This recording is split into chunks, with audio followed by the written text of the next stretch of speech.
Hoje vamos tratar de um tema muito importante dentro das universidades brasileiras. Afinal, o trote é integração ou violência? Em 2016, a DENEM lançou uma campanha de denúncias contra casos de abuso de professores através do uso da hashtag #MeuProfessorDoutor. Foram inúmeros os casos denunciados de opressão, violência, machismo, abuso de poder e autoritarismo do corpo docente. Ao longo da faculdade, quem nunca teve um professor doutor? Mas então, por que não reagimos?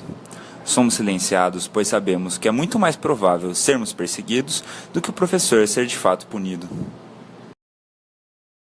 E por que parte dos docentes agem assim? Será que são pessoas sádicas e preconceituosas? Ou tem algum mecanismo sistêmico que explique esse comportamento? Bom, muitos pesquisadores explicam esse comportamento através do currículo oculto, que basicamente é o conjunto de tradições, valores, normas, regras, rotinas, que não estão escritas em nenhum documento da escola, mas que são transmitidas, inconscientemente ou não, entre professores e estudantes. Dentro do currículo oculto, as práticas trotistas existem como grandes perpetuadoras de valores. Se aproveitando da vulnerabilidade dos calouros, veteranos praticam o trote como forma de manutenção da hierarquia e do status quo da faculdade. Mas você já se perguntou como surgiu o trote? As universidades europeias, na Idade Média, surgem como mecanismo de reprodução do conhecimento adquirido pela sociedade, porém com um recorte ideológico da classe dominante da época. No caso, a aristocracia.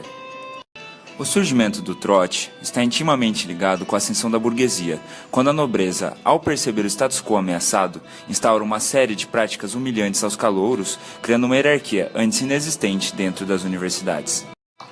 O próprio termo trote faz referência ao trote do cavalo, no qual o calouro é tratado como um animal, um ser bestializado, que deve ser domesticado pelos veteranos que guiarão os recém-chegados rumo à civilização.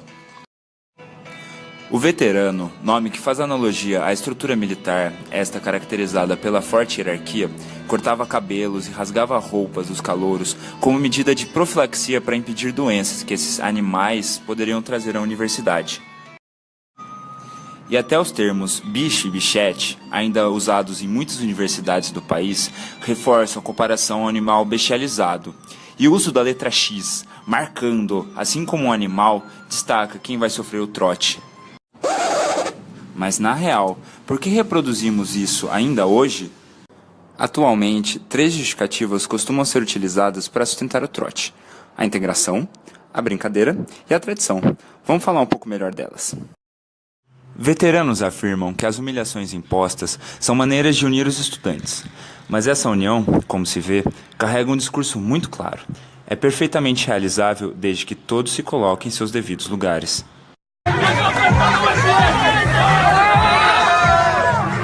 Já a brincadeira também se mostra falsa. Por princípio, ambas as partes devem concordar com as regras.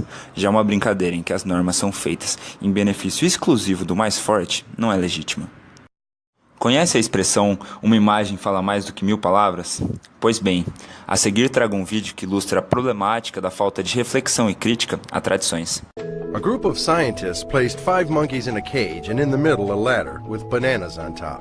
Every time a monkey went up the ladder, the scientists soaked the rest of the monkeys with cold water.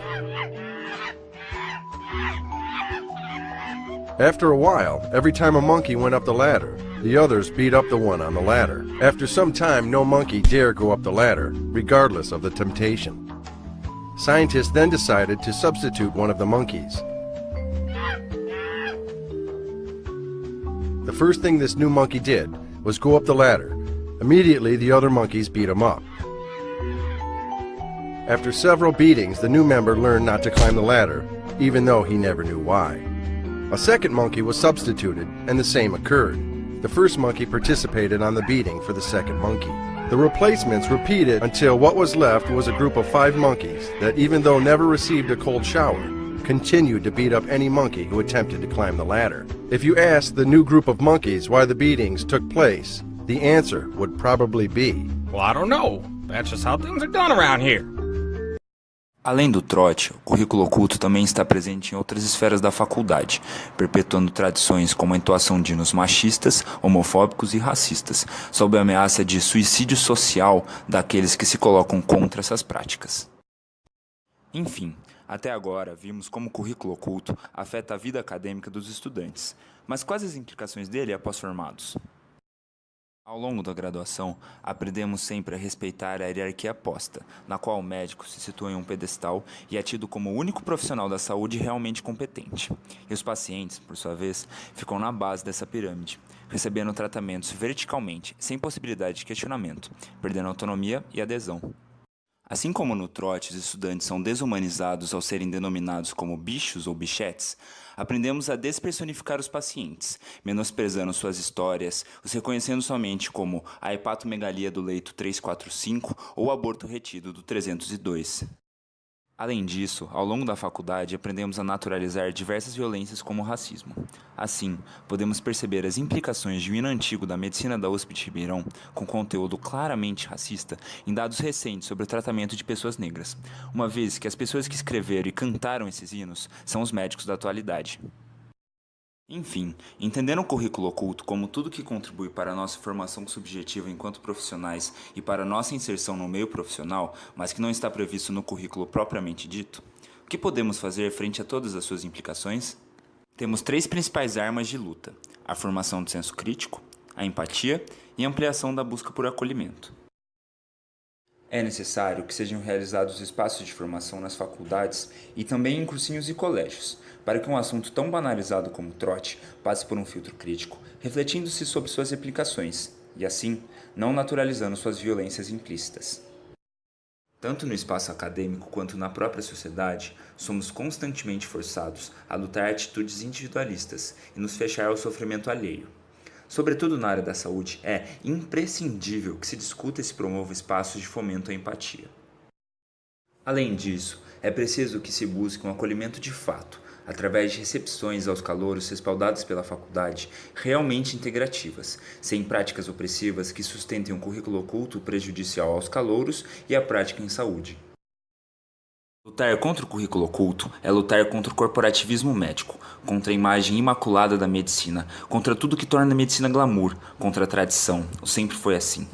Precisamos tratar essa medicina doente para que nasça uma nova medicina, sem opressões, equalitária e que trate todos com respeito. Somente assim teremos saúde de fato. Created using Powtoon.